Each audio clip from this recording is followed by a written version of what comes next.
India का soft drink market एक काफी अजीब सिचुएशन में है। एक तरफ कोका कोला और पेप्सी जैसे ग्लोबल जायंट्स हैं जो डेकेड से मार्केट पे राज कर रहे हैं, और दूसरी तरफ एक ऐसा ब्रांड जो ऑलमोस्ट भुला दिया गया था, कैंपा कोला।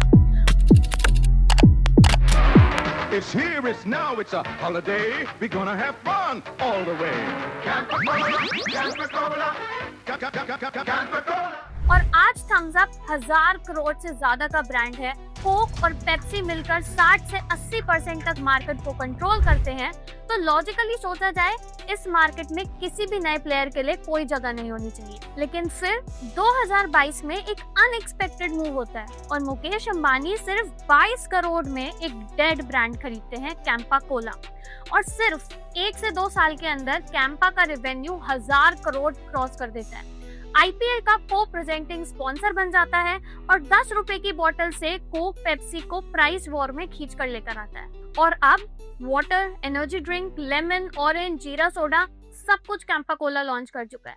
सवाल ये नहीं है कि कैंपा कोला आई या नहीं आई, बल्कि सवाल ये है कि क्या कैंपा कोला जियो के जैसा डिस्ट्रप्शन बन सकता है। तो आज के इस वीडियो में हम समझेंगे और बात करेंगे कोक और पेप्सी इंडिया में अनबीटेबल कैसे बने हैं, रिलायंस ने कैंपा कोला क्यों खरीदी, अंबानी का एग्जैक्ट स्ट्रैटेजी क्या है अगर हम बात करें प्राइसिंग, डिस्ट्रीब्यूशन और फ्लेवर्स के बारे में, और क्या कोक और पेप्सी का मोनोपोली सच में टूट सकता है या नहीं।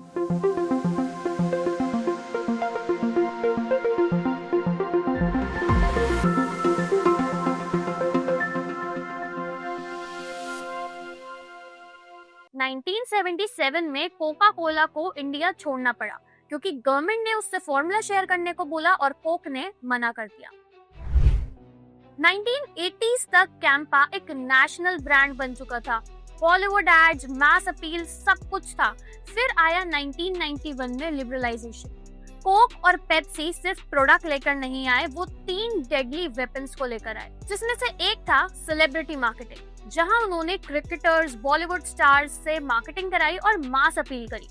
सेकेंडली, डिस्ट्रीब्यूशन कंट्रोल, जहां पर उन्होंने किराना स्टोर्स को फ्री रेफ्रिजरेटर्स दिए, बेस्ट शेल्फ स्पेस दिया और एक्सक्लूसिव कॉन्ट्रैक्ट्स किए। और नेक्स्ट आता है प्राइस वॉर, जहां पर लोकल ब्रांड्स मार्जिन्स में ही हार गए। रिजल्ट ये था कि गोल्ड स्पॉट बंद हो चुका था, कैंपा अब फेड आउट था, रसना कोला से बाहर। बाय अर्ली 2000 कोक और पेप्सी की डुओपोली इंडिया में बन चुकी और 30 साल तक इंडिया के किसी भी ब्रांड ने इन दोनों को चैलेंज नहीं किया। 2022 में रिलायंस ने कैंपा कोला खरीदा सिर्फ 22 करोड़ में। लोगों ने कहा, कौन पीता है कैंपा, ये बिल्कुल डेड ब्रांड है। कोक पेप्सी के सामने तो इसका बिकना इम्पॉसिबल है, पर रिलायंस ने ब्रांड नहीं, नॉस्टैल्जिया को खरीदा था। तो कैंपा को खरीदने का ये फायदा हुआ कि ये नाम ऑलरेडी लोगों के दिमाग में था। 80s और 90s का भी एक इमोशनल कनेक्ट कहीं ना कहीं था, और इंडियन कोला वाली पोजीशनिंग भी इस ब्रांड ने करी हुई। और फिर रिलायंस ने बोला 40,000 करोड़ एफएमसीजी इन्वेस्टमेंट करेंगे 5 साल में, और 6,000 से 8,000 करोड़ सिर्फ बेवरेजेस के लिए होगा। मतलब ये चीज क्लियर थी कि ये सिर्फ एक कमबैक नहीं है, बल्कि एक फुल स्केल वॉर अनाउंसमेंट थी, और रिलायंस बिना गैप देखे कभी भी एंट्री नहीं लेता। तो यहाँ पर भी रिलायंस ने काफी सारे गैप्स देखे। सबसे पहला था कंजम्पशन पोटेंशियल। तो इंडिया में per capita soft drink consumption 4 से 5 लीटर है पर ईयर, जो कि चाइना में 10 लीटर और यूएसए में 150 लीटर से ज्यादा है। और जैसे ही लोगों की इनकम बढ़ेगी, ये कंजम्पशन एक्सप्लोड करेगा। मार्केट नेक्स्ट 10 साल में 1 लाख करोड़ तक जा सकता है। सेकंड बात करें फ्लेवर्स की, तो थम्स अप ज्यादा बिकती है कोक के कंपैरिजन में। स्टिंग का बेरी फ्लेवर भी ब्लॉकबस्टर है। जीरा, शिकंजी, मसाला सोडा ये भी इंडिया में काफी बड़े हिट है। तो ये चीज क्लियर है कि इंडिया ब्रांड ड्रिवन नहीं है, बल्कि टेस्ट ड्रिवन है। और थर्ड है प्राइस सेंसिटिविटी। तो इंडिया को 3 पार्ट्स में हम समझ सकते हैं। इंडिया 1 है प्रीमियम सेगमेंट, सेकंड है मिडिल, और थर्ड सेगमेंट है 100 करोड़ लोगों का, जो कि 7,000 तक मंथली इनकम कमाते हैं।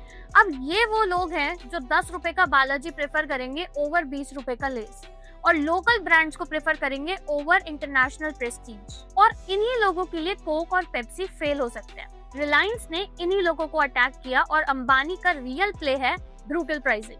वहीं उसने कैंपा कोला को 10 रुपए पे प्लेस किया विद 200 ml क्वांटिटी। वहीं जहां कोक और पेप्सी 20 रुपए की कोक और पेप्सी बेचते थे विद 250 ml क्वांटिटी, और ये प्राइसिंग कोक और पेप्सी के कॉस्ट स्ट्रक्चर के अगेंस्ट है। अगर देखें डिस्ट्रीब्यूशन, तो अंबानी का वो भी एक रियल वेपन है, क्योंकि उसके पास ऑलरेडी एक ट्रेडिशनल एफएमसीजी चेन है, super stockist, distributors, wholesalers, retailers. 20 से 25% तक मार्जिन वो अपना यहाँ पर रोक सकता है। रिलायंस का मॉडल है 18,000 प्लस खुद के स्टोर्स, जियो मार्ट, प्राइवेट लॉजिस्टिक्स और किराना पार्टनरशिप्स। और रिजल्ट ये था कि इतनी बड़ी डिस्ट्रीब्यूशन में भी रिलायंस ने लोअर कॉस्ट में डिस्ट्रीब्यूशन किया, हायर रिटेलर मार्जिन दिया 6 से 8% का, वहीं जहां कोक 3 से 5% का मार्जिन देता है, और इसी की वजह से रिटेलर खुद कैंपा को पुश करेगा। उसके बाद नेक्स्ट स्ट्रैटेजी थी shelf control without fridge war, क्योंकि कोक और पेप्सी फ्रिज देते थे, रिलायंस प्रॉफिट देता था, तो शॉपकीपर का फ्रिज ऑलरेडी उसके पास था, बट वो वही बेचेगा जहां उसे ज्यादा मार्जिन मिलेगा, तो वो पहले कैंपा को ही सजेस्ट करता था। उसके बाद फ्लेवर्स की बात करें तो यहाँ पर भी कैंपा ने काफी फ्लेवर्स लॉन्च किए, Campa Cola, Campa lemon, orange, जीरा, एनर्जी और क्रिकेट। एक चीज कैंपा कोला ने ठीक पकड़ी कि इंडिया टेस्ट, प्राइसिंग और रीच तीनों से लिया जाएगा। उसके बाद बात आती है आईपीएल और लाउड मार्केटिंग की, तो कैंपा कोला ने 200 करोड़ की आईपीएल स्पॉन्सरशिप करी, जिसने उसको क्लियरली टीवी, ओटीटी, स्टेडियम्स, हर जगह अवेयरनेस, और इससे मैसेज काफी क्लियर था कि कैंपा अब वापस आ चुका है एंड इट्स सीरियस। अब जब सब लोग कोला देख रहे थे, रिलायंस ने क्वाइटली लॉन्च किया कैंपा वाटर, 250 ml का पानी 5 रुपए में और 1 लीटर 15 रुपए में।